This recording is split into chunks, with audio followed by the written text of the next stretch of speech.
Good evening and welcome to the FITT Show. Financial information for today and tomorrow. I'm Bobby P. Kinzer. And I'm Thomas Doty. And we are the FITT Show, helping our people get their finances in shape. How are you doing today, Dope? I am happy to be alive, my brother. Well, you're looking very alive to me. Thank God that you are, man. I'm glad to have you here. And we're here once again, you all. This is our 132nd show.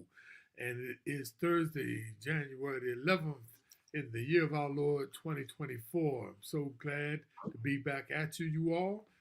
We have a great show in store for you. Last week's show was Do More in 2024. Hope we provided a good list for you to go by. So we look forward to you following some of those instructions. Just got a few housing things to clear up. Please make sure you click on the like button and the heart button. And as always, as we always say, please, if you want to have any comments on anything that we're talking about, place the comments in the comment box. And the way that we can make this interactive is by you using the comment box. So put them if you have any views or opinions on what we're saying, or if you have a question you'd like for us to answer, please use that comment box because that's how we can be interactive. So I'm really looking forward to the show this week because we got some great information. The show this week is entitled Safeguard Your Money, or another title, it could be How to Keep from Getting Got. There's so many daggone salesmen, so many marketeers and scammers out there, y'all. And every time you think you've seen some of the ways that they have their tricks and trades and scams, there are always some new ones. So we want to make sure you protect your money, your hard-earned money, and we're going to get into that. But make sure, once again, you click on that like button. And if you're on YouTube, please subscribe and share our site with others. We always say knowledge is power, but action is even more powerful. So we try to give you as much information throughout the year. And like I said, please, if there are some subjects that you like for us to cover, please put it in the comment box, and we'll make our best effort to make sure we cover it. And we've been doing that, and we've just got some great people out there. We're thankful. We got people all over America, and we got people overseas, especially in England, Scotland, and guess what? Even Ireland, though. So we're reaching a lot of people, and we're thankful for everybody participating in our show. We just feel that people only know what they know, and we're just trying to provide you. Like I said, we, in our previous shows, we are not financial advisors. We are financial educators. That is a difference. And we're not selling any products. We just want people, to do better. Plain and simple. We just want you to do better and want you to do more in 2024. So with that, Dope. Now, for you, some of you who are just joining us, we always start the top of our show with our favorite subject, the stock market update. And with that update, it is provided by none other than the great and incomparable Thomas Doty. He always gives us good news about the stock market, so we're so waited with bated breath for you to tell us about this week, Dope. Well, it started off tremendously. The week went really, really well, and everybody was kind of geeked on the interest rates going down, and the market kind of took off. And as you can see, for the past week, the Dow is up slightly, almost 1%. Nasdaq's up about 3%. And some of the stocks that I personally like had a pretty good week. Microsoft's up 17 points. Now, Tesla went down, and there's a lot going on with that. It's usually bad news that causes a company's stock to go down. But in Tesla case, the feeling is that it's because a lot of people took profits after the first of the year. When we talk about capital gains, if they had taken those gains prior to December 31st, they would have had to come on this year's taxes. But if you take the gains after January 1st, you don't have to deal with the tax consequences until April of next year. So that gives you some time to do some other things. So the feeling is that the Tesla kind of drop is mostly because of people taking stock, I don't know taking what's going stock. on with your audio I don't know there. what that chirping is. Yeah. That is weird. Hold on there, brother man. It's not me. I'm not moving. Okay. Let me see something. Stop. It was me because I put it on.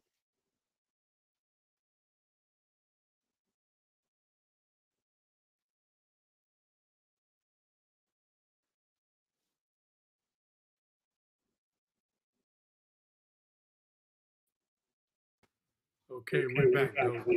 Okay. Let's get back to talking about Tesla. There it is again. Hold on. Now it stopped. That's because I put it on mute. It's me for some reason. Whatever you're doing, don't don't do it. Okay. Okay. So we're thinking. Put the chart back up, Bobby. So we're thinking the drop in Tesla is due mainly to the fact that people are taking gains because Tesla had a real good year last year, and so if people are profit taking, you do it after the first of the year. So there's really nothing fundamentally wrong. There was some news out this week about Hertz selling a whole lot of their EVs, primarily Tesla. They had made a big investment in Tesla a few years ago, and they're putting them up for sale. And the reason being is that they think people are not as enamored with the EVs as they thought they would be. And you've seen that in the market. We talked before about a lot of the automakers decreasing their investments or slowing down their investments in EVs. So that's another thing that's tugging at Tesla. But again, I don't think there's anything fundamentally wrong with the stock. Apple kind of recovered a little bit and went up 4 points. Pfizer went down a buck. Nothing really going there. And the big winner is Nvidia. That sucker continues to roll, and people are still saying it's overbought, but hey, it keeps going. As this AI thing continues to grow, it's going to continue to do well. They also made some inroads into doing business in China, which is only going to help them even more. So it has this is one of my favorites. I bought this one at 170, so it's been doing really well for me.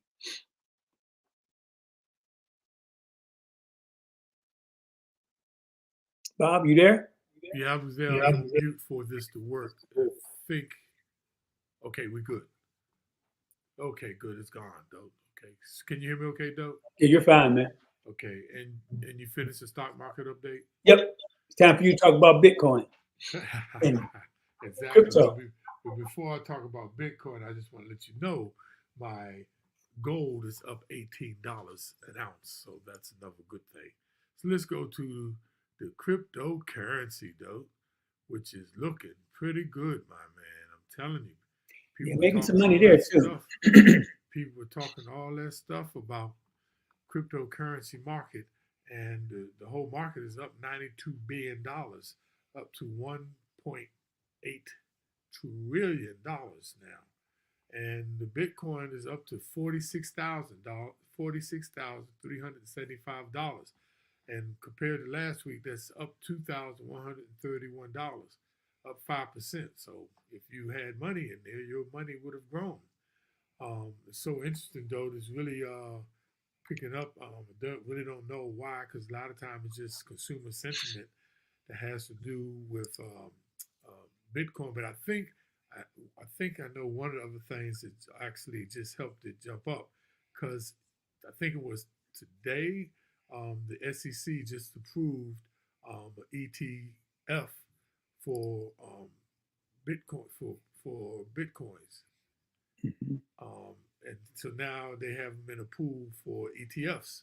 You can get an ETF with cryptocurrency in it, and they just approved that to be on the market. Now it's still nice. It's so interesting that um, It's still not totally regulated, but they approved it to be on the market. That's Yeah, okay. and that just will allow people to invest in it a little bit easier through their brokerage firms.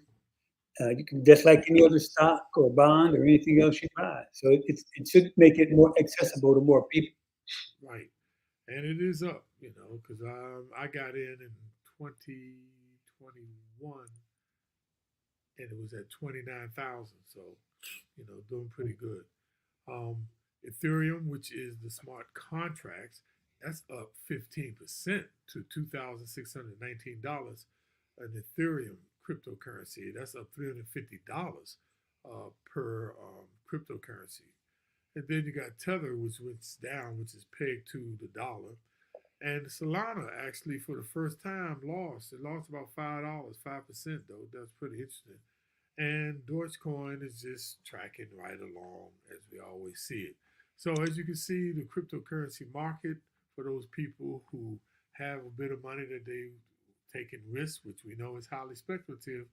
Um, and like we always say, in dealing with cryptocurrency, and really me and Doe usually we always just usually look at the top 10, and we tell you first understand what you're into and only use money that you are willing to lose, which sounds pretty crazy, don't it, folks? Yeah, and that's it's extremely speculative, extremely volatile, and you have to have a strong stomach because it can drop 20% tomorrow. And as we talked about before, the only reason I invested in it, part of it is fear of missing out. I'm not going to tell a lie. That's part of it. But the other part is it just makes no sense to me that you need an intermediate step in order to make a business transaction. And what crypto is going to allow you to, Bitcoin specifically is going to allow you to do is make transactions without having to go through a bank or any other middleman who usually takes a cut. And I think that's the attractiveness of it to me. But it's not for the conservative, that's for sure. And that's one thing we like talked about last week with credit cards. Like when you use a credit card and it's a Visa, and you at say Target, then you use a credit card, and Target charges um, um, uh, they charges the retailer Target. Visa would charge them 3%. Now, if you go into some restaurants, they have on. And we told you last week they have on your bill. If you use your credit card, they're going to charge you the 3%, and that's supposed to be what Dope was explaining about cryptocurrencies, like to cut the middleman out, like the Visa, and you would directly, so it would not be no fee. So, and Yeah, that's but I won't be able to get my rewards. That'll hurt my heart. That's the thing, man. They're not going. They do, and those tax-free rewards on top of that, dope. That's So about 3, 4 grand I'll be missing a year. yeah, that's about a grand for me. Yeah. So but that's what they're going to. So make sure you read your bills when you get them. But that's supposed to be the utility of cryptocurrency. What they're trying to make it, what they call it, the utility of it. That's why gold has so much value, because gold, it just doesn't, it also has actually a usage, which gold is used in a lot of technologies, machines, and that's why gold also has a value, because it has a what they call a utility. But right now, cryptocurrency, they're trying to get a lot of people like retail stores to accept cryptocurrency, and it hasn't. But I think it will eventually catch on, though. They're using it in other countries like South America. They're using it as currency now.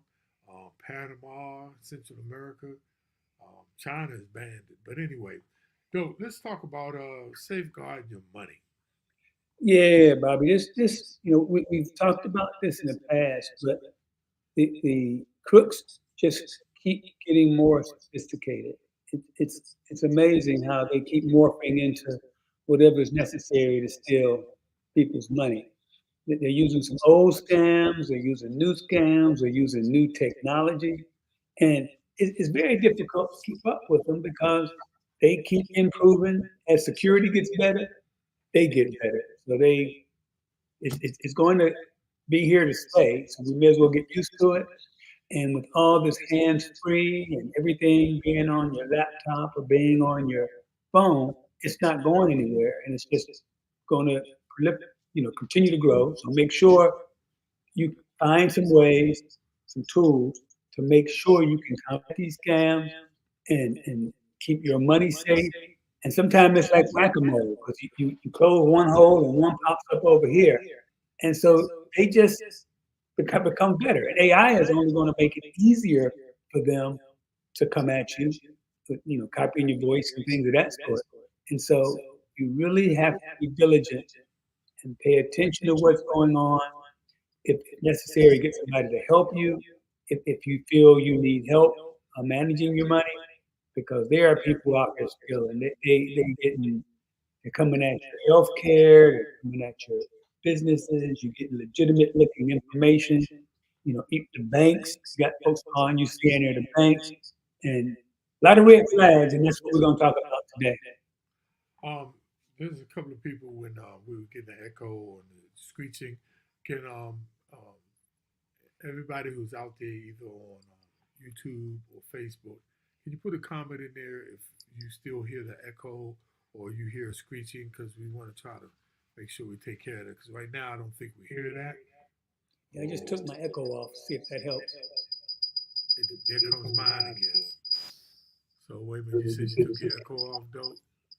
I'll put it back on as soon as that starts squeaking. Let me see if I take it off of mine. Yeah, that worked for me. You Okay. good? Yeah. Okay. The echo's gone. Yeah, that's good. So Okay.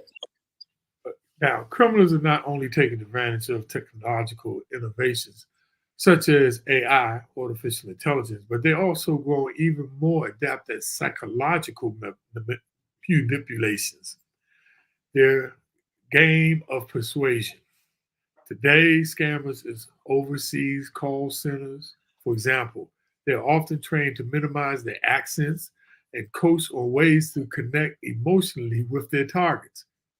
I mean, that's crazy. They're getting deep into some psychological manipulations. As in the previous years, many of the latest scams in 2004 will likely involve twists on time tested scams. Now, scammers and fraudsters are expected to exploit new technologies and emotions around major events, yet to come to trick and scare people. But scammers will always have the same goal to get your personal information or your money. Now, learning about these latest developments will hopefully help you stay one step ahead. So, Doug, why don't you kick it off? Okay, and the first one, this one is genius. We used to have to worry about thieves stealing your checks, either from the post office, from the mailbox, and that was going on for a while. In Cleveland, they had some inside jobs going on with the post office people giving mailbox keys to criminals, or selling, I should say, selling mailbox keys to criminals, and they're going through and grabbing the checks. And before, they would just kind of wash the check, okay? And they would take off the name and change the amount and make it payable to themselves. But they've gotten more sophisticated now. What they do now is called cooking the check. This is amazing. And what they do, they get a picture of it, and using the software, they recreate the name and the amount. And it looks like a real check. They even got the watermarks down pat. And so then they take this new phony check, they print it off, and they just deposit it, with the altered image using either a bank's mobile app, and boom, they got the money. And so what can you do to combat that? Try to use a safer payment method. If you can, use a credit card.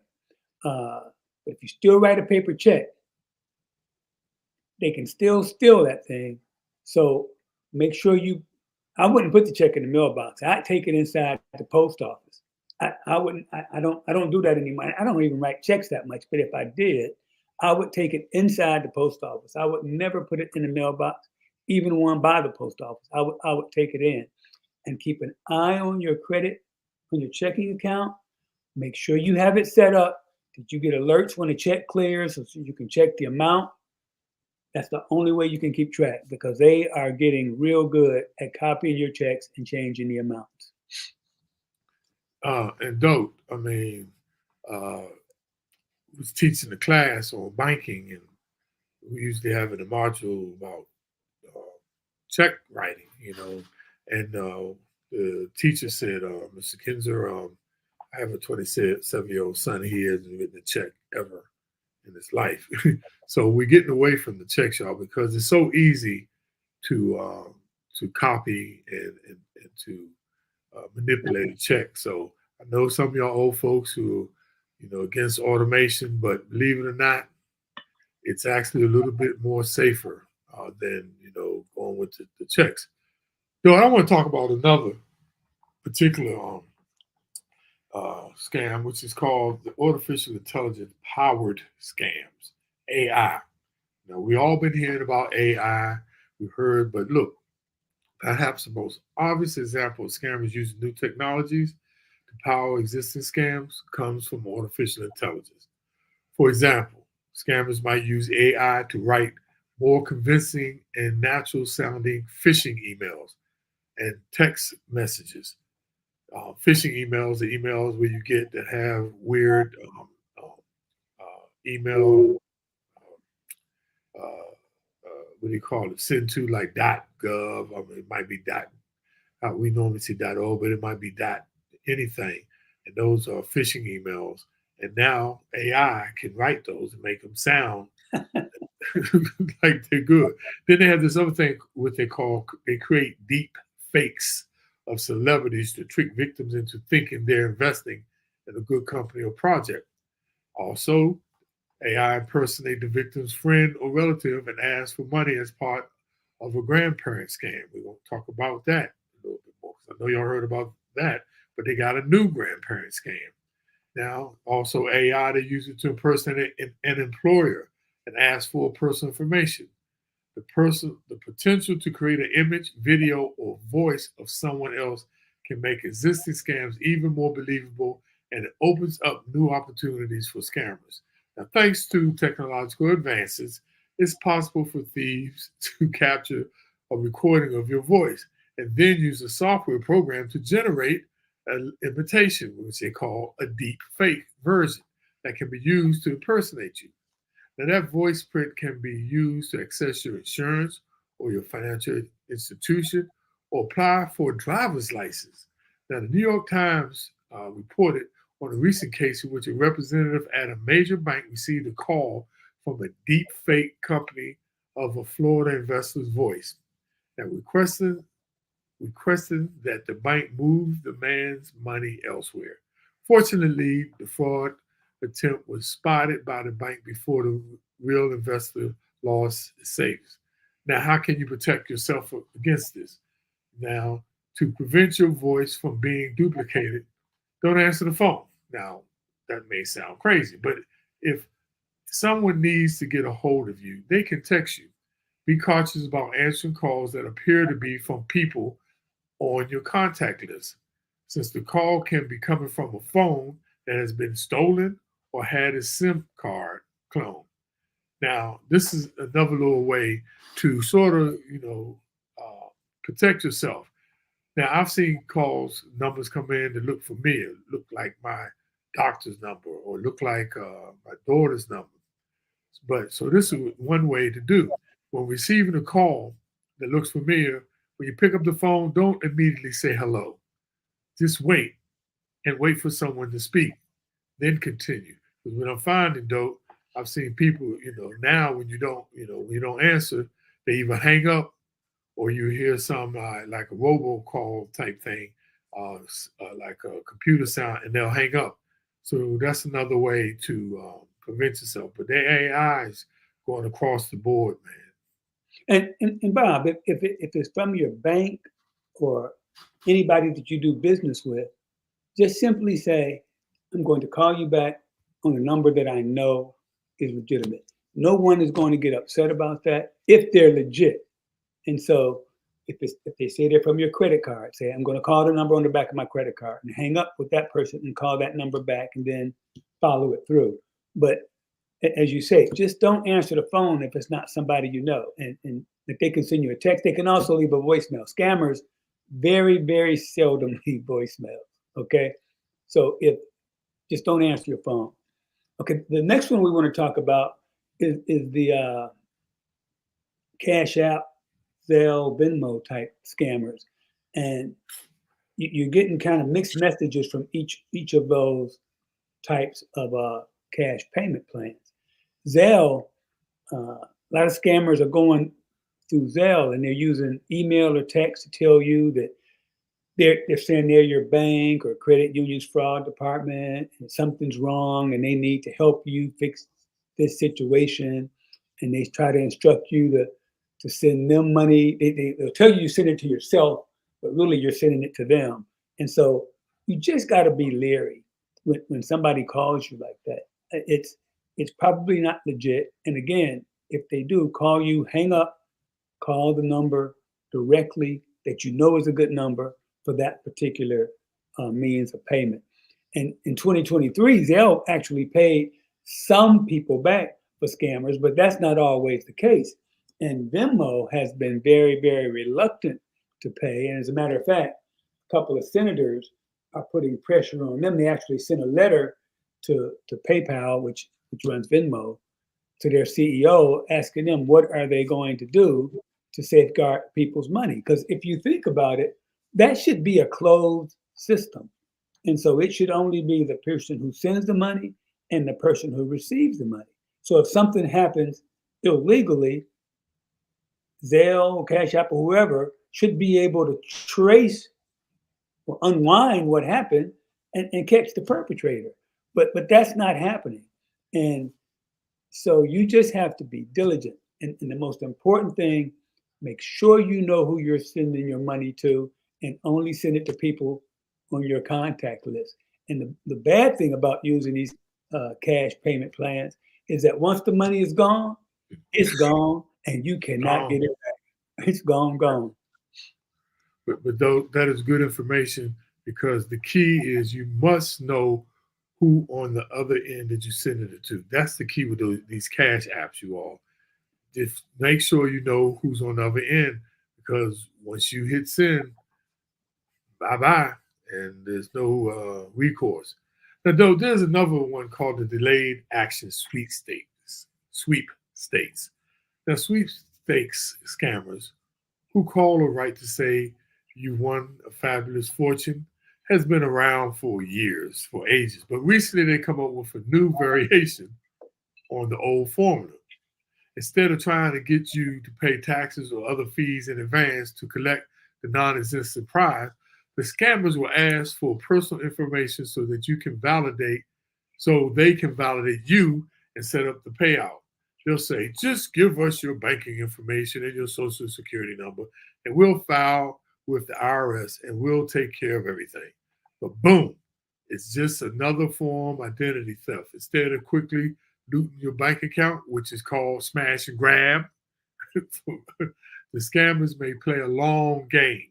They'll write small checks on your account to see whether you notice the fraudulent activity. If you don't, they'll continue, to use your account to obtain credit cards, other lines of credit in your name, and they'll cipher off all your money and giving them a potentially bigger pay down or a bigger payday down the road. Now, how to stay safe? As with previous variations of sweepstakes scam, remember that if it seems too good to be true, it probably is.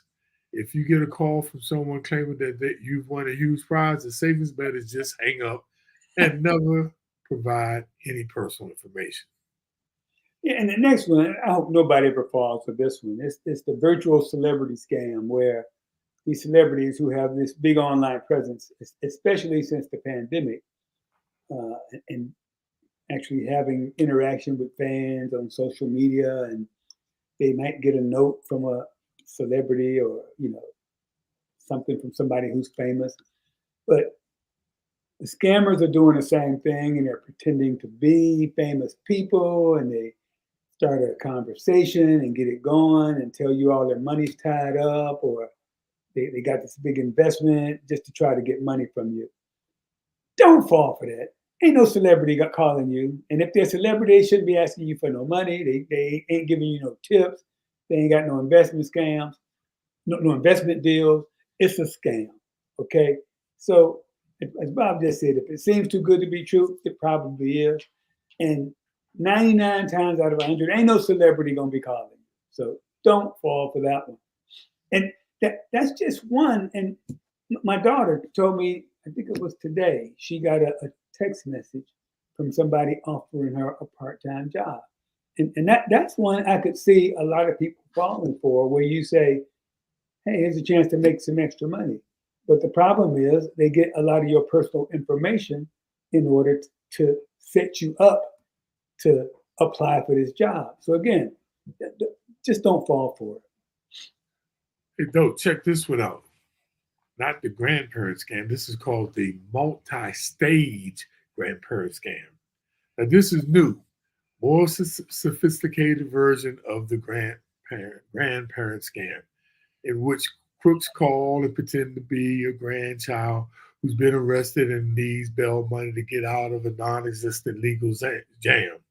In the past, the grandparent scammers were often small timers who would plead for a few $100s. But today, they are often set up call center staff with young people who are paid a few bucks for every grandparent they can connect with. After posing as grandchildren who've been jailed after a car accident, they'll provide a case number and instruct the target to call their defense attorney or the local prosecutor. When grandpa or grandma calls up, they say, oh, do you have your case number? It's actually a subtle psychological trick to see whether the grandparent is compliant and will follow instructions to send thousands, even tens of thousands of dollars. Now, some scammers have a third conspirator posed as a courier, and they'll go to a grandparent's home to pick up the money in person. And that's according to the Federal Trade Commission. How to stay safe? If you get a call from an unfamiliar number from a family member claiming to be in trouble, don't panic. Instead, after you finish talking, and certainly before sending any money, the Federal Communications Commission recommends that you call or text a person at his or her usual number and check to see whether the family member is actually in trouble. Now, if they don't answer, contact other family members or friends if you have any concern that the emergency could be real. Now, scammers plead with you to keep the situation a secret precisely, so you won't try to confirm it. So be aware. Yeah, the next one is the big event scam, where, for example, this year you're going to have the Paris Olympics, and they hack somebody's email address, and then right when the Olympics start, they'll send these emails out saying, "Hey, I'm in Paris, and I got robbed or something, and somebody stole my money, and I need some money to get out of jail, or I need money to get back home, or whatever the reason." And you got to be, again, diligent when you get that call. And they'll ask, usually they'll ask for money by gift cards or Venmo. So that's usually a good indication that it's bogus when they start asking for gift cards, because they're so hard to trace. And it sounds like it can be convincing, because you might think, oh yeah, that person might be in Paris. You know, one of our good friends, Bob Darrell, is going over for the Olympics, and anybody might be over there. So you just got to be aware that there might be some. You might think a person might be in Paris, but just because you get a note from them doesn't mean you should automatically send them money. As Bob just said, do some follow-up work and make sure it's legit before you just up and react to that situation, and try to talk to somebody who may be a person away from that person to see if it's legitimate. Another thing, if you are going to the Olympics or really any big event, you got to watch out for ticketing scams, and that's becoming bigger and bigger, and it's going to be real big for the Olympics. And you got to really pay attention to, and usually they'll try to get you with a deal. Okay, so be very careful if you are going to the Olympics or any big event. Make sure you get good tickets and usually if you get an email, you can look for those misspelled words, or you look at the email address that it comes from, and you can see that it's really not legit. So, as Bob mentioned just a minute ago, don't just react and start sending money to people because you get an email saying somebody's in trouble. Try to make sure that you know that it's legit before you send money or gift cards or deposit in PayPal. And dope. You know why it works? Because our people love the hookup, and they know that. So do I. Well, me too. but dope. Now there's online purchase scams. They definitely continue to be one of the riskiest types of scams, according to the Better Business Bureau. Now, Better Business Bureau found that people most commonly reported being victims after trying to buy. Check this out, though. The most reported that people trying to buy a puppy online. Now, some scammers set up fake e-commerce stores and buy ads for the website on social media. Now, the Federal Trade Commission reported that 44% of social media scams from January to June of 2023 were related to online shopping. Now, alternatively, scammers might list items for sale online marketplaces, including social media website marketplaces. Now, the scammers might take your money and never send anything in return, or they might be committing what is called triangulation fraud, though, and purchasing the item you bought with someone else's stolen credit card. You might not realize you were part of a scam unless you tried to return the item to use, or or you try to use the warranty. Now, though, triangulation fraud. Check this out, though. It occurs when a scammer acts as a secret middleman in an online purchase. In essence, it works like this: scammers will set up a fake storefront and accept orders. They then use stolen credit card information to fulfill, pocketing the money provided by the person who placed the order. Since the buyer receives their order as expected, it may never occur to them that they were involved in a scam. For instance, they'll set it up for you to go out there and say they're selling a pair of headphones, and they'll make it a very, very low price. You would then put your credit card information to buy it. They get your information, though, right? Then they take and go buy it from a legitimate site, the headphones with your card, and provide it to somebody else, or use another card and buy it from a legitimate site and then sell it back to somebody else. And it's just a revolving scam. I'm like, golly, man, they get good. Now, always look for red flags such as to be good, too good to be true prices, lack of details, or high pressure sales tactics. Paying your credit card can also help you limit your potential, paying with your credit card can also help you limit your potential losses. And, as you initiate a chargeback, if you don't receive a product or service, you can also get it charged back to your credit card. Yeah, and companies are not innocent when it comes to these kind of issues. For example, it might be difficult to cancel a subscription that you no longer want, but you can't figure out how to do it. You get frustrated and you don't cancel it. You say, "Oh, I'll try it again later," or you might get rushed into an online purchase that you regret because there's no option to undo the transaction or to demand a refund. Or you read an article online and pop-ups keep coming up, and you just want to get to the article, so you allow this you press allow just to get rid of the annoying pop-ups. But then companies end up getting your information, selling it, and there's no telling where your information can end up. And again, these are legitimate companies that do this. They're just manipulative. And it's a common way big companies use to dupe people into sacrificing their privacy or paying for stuff that they don't really want. And so you got to be careful of what you opt into, what you allow to pop up on your screen. you'll see these countdown numbers where you only have so much time, which is usually not true. Or you'll see we only have a few left in stock, so you better buy quick. Those are usually, I mean, I'm not saying they're all false, but usually they're just trying to get you to make the purchase. And you got to be diligent when you're online because these aren't uh, scam organizations that are doing this. These are legitimate companies who are just using questionable marketing tactics to get at your information or to get you to make a purchase or to keep you from being able to cancel or end a subscription or to return.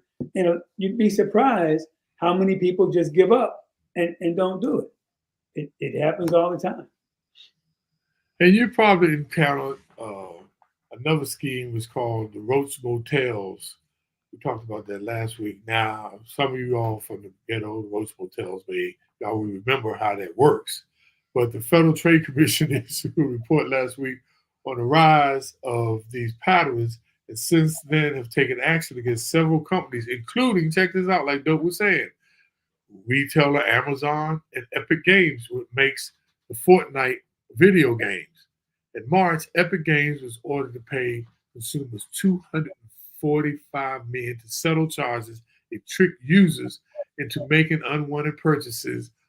It allowed children to rack up unauthorized charges and deliberately made refund options hard to find. Then in June, the Federal Trade Commission filed a complaint alleging Amazon duped people into signing up for Amazon Prime subscription, and then designed an intricate, involved cancellation process.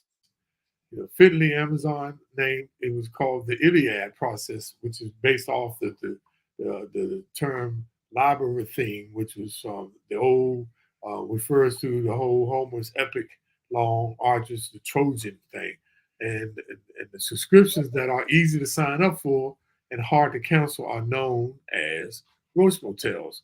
You can get in, but it's hard to get out. So meanwhile, state attorneys general from Indiana, Texas, Washington State, and Washington, D.C. sued Google. Like, don't say these are legitimate companies doing it over allegations the company used dark patterns to get access to consumers' location data. Now, you hear all this and you kind of feel, okay, I'm going to lose this battle. But as I mentioned before, there are some senators who are really putting pressure on companies to, one, to stop doing this deceptive stuff, and two, to put more safeguards in the system. But the chances of that becoming law are probably slim and none because this is a capitalistic society and people very seldom put the kibosh on businesses trying to make money. So what can you do when you're online? Slow your roll, slow down, okay? Don't go too fast. Don't get impatient. Make sure you read the options on a pop-up so you know what you're pushing. When you push that button, you know what's going to happen. Okay, just be aware that these dark patterns are out there, and so you can spot them and stop it before it gets too far. And something as simple as don't sign up for anything unless you know how to cancel. Okay, it should be very clear how to cancel, and a lot of times it'll say to cancel, go to our website and go boom, boom, boom, here, here, and here. Make sure you know what it is before you sign up, so you know if you want to get out that you can. Make sure you understand a site's refund policy, so there's no question about it. And Amazon is a little tricky on that because every item is different. Some things are eligible for return, some things are not. So you got to make sure if you order something that you may or may not want, you got to make sure you are able to return it before you sign up or before you order. And if you don't see how to cancel, don't buy it. So they got me, like what you said about going fast. I was working about straight hours on a project on the computer, was tired, and the email came through from Sirius Radio, and I knew that I had to do credit card because I had fraud on the credit card. And it tried, so it said, and it looked like it had the logo on the email. And normally I click on the from button, and that's how you can tell because you'll see some crazy characters, and the dot extension is not .com, .org, .gov, and that's usually a giveaway. But I was moving fast, and I knew that this had happened with my credit card, and it probably the payment didn't go through. So I put the information in real quick, moving quick, and hit send it. I'm like, golly Moses, I didn't click on the from. And when I did, sure enough, it wasn't from Sirius. And within about what, at least 30 minutes though, and it committed fraud. And tried to place a $29 charge, how they do, a small amount, just that quick. And I just got the card, a new card, because of the fraud. But I was moving fast, and I'm normally better at that. But that's a perfect example of just moving so fast, and sometimes you can get caught up, and that's how they get you. Yeah, and Bob, before we wrap up, you mentioned credit card, and that's another thing when we talked. I think we talked last week about your credit report. That's another reason to get your credit report, to see every credit card that's opened under your name. And because there could be credit cards out there in your name that you don't know about, but if you get your credit report, you can check and make sure that it's something that you use. And it will show the balance. And if it's a card you haven't used in a while, it should be zero. But, we always talk about, we want to help build wealth. But building wealth takes work. It takes effort. It takes research. It takes studying. And it takes due diligence when it comes to keeping track of your money. Because what's Puffy's old song, more money, more problems. I guess I shouldn't say him because he's kind of on the outs right now. More money, more problems. It's true. The more money you get, the more credit cards you get, the more different cash application packages you use, the more things you have to worry about and be on top of. And so you don't want to lose your money, that's for sure. And that's what this is all about, though. We always, we pushing on building wealth, creating wealth, developing wealth, but you also need to protect your wealth. You need to protect your money. So now we said all these things, all these particular scams and schemes out there. What do you do if you fall a victim of a scam? Report the scam and scammer.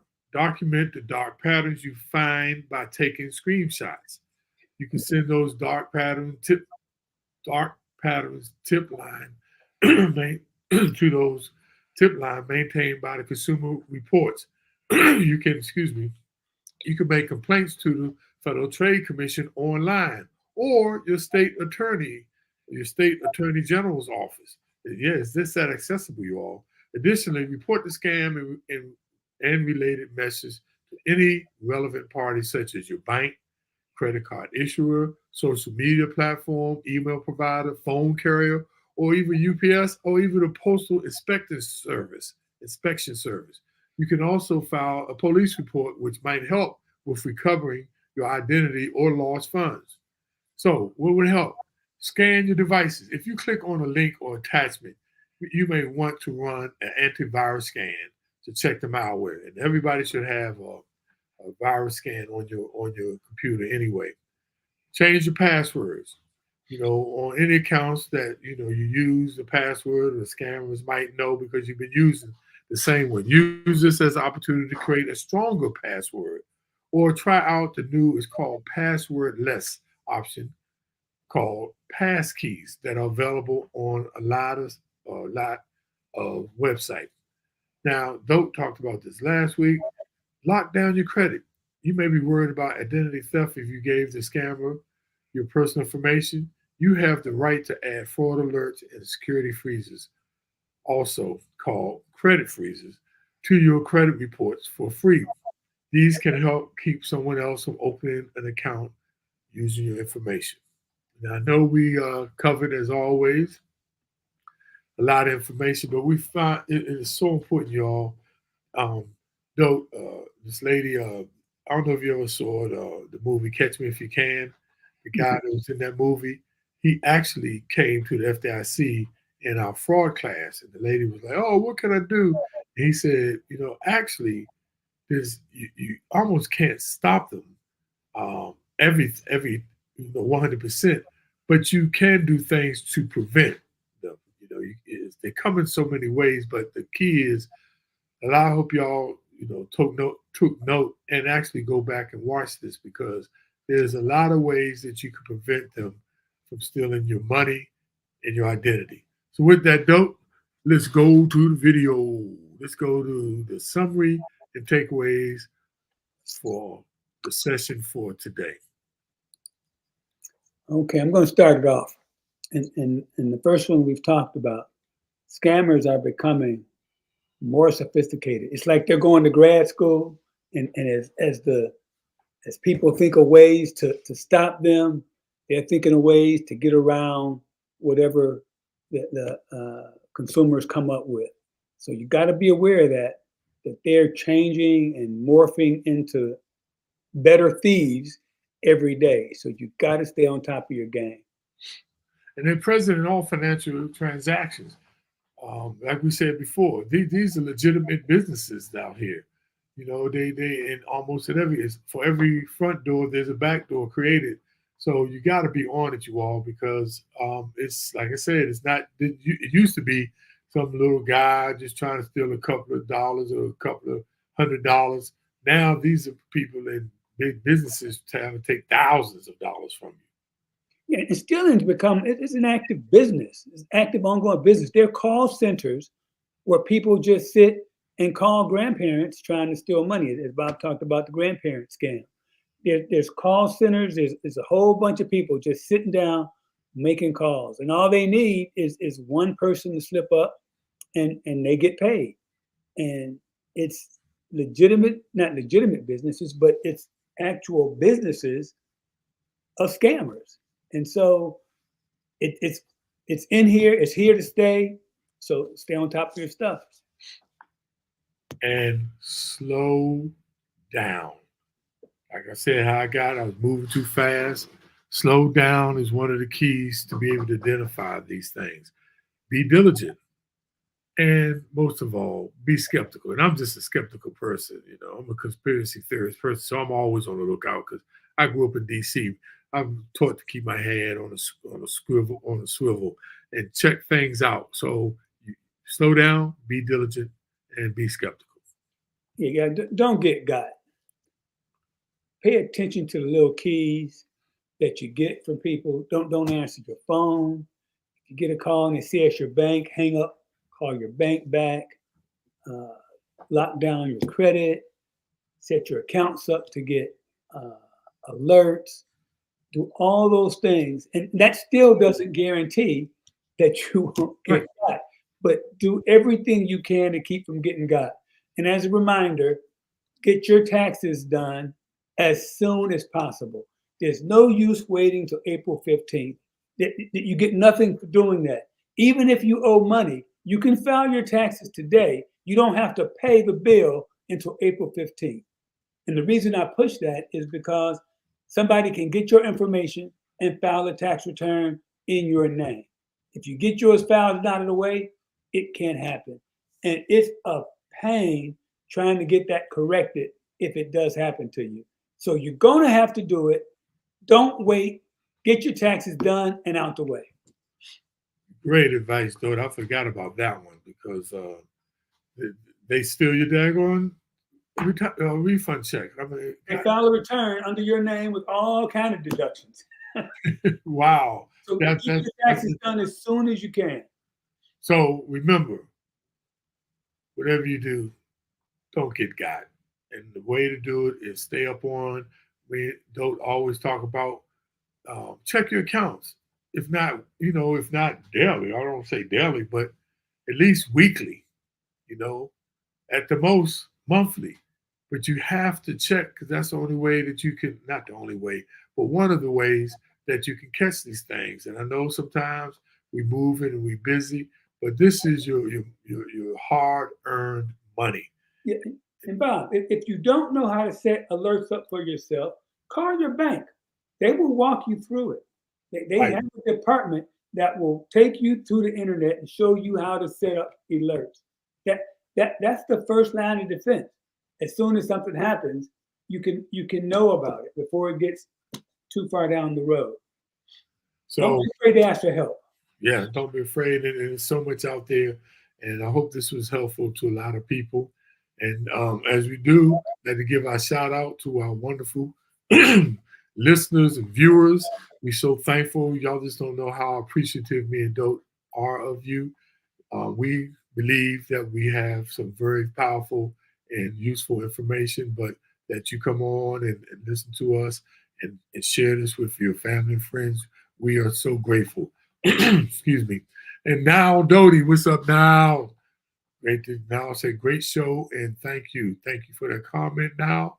My sister Nolia, my sister Gloria, and my sister Linda are on. And look, they all three said, Dope, they can't wait to meet you, man.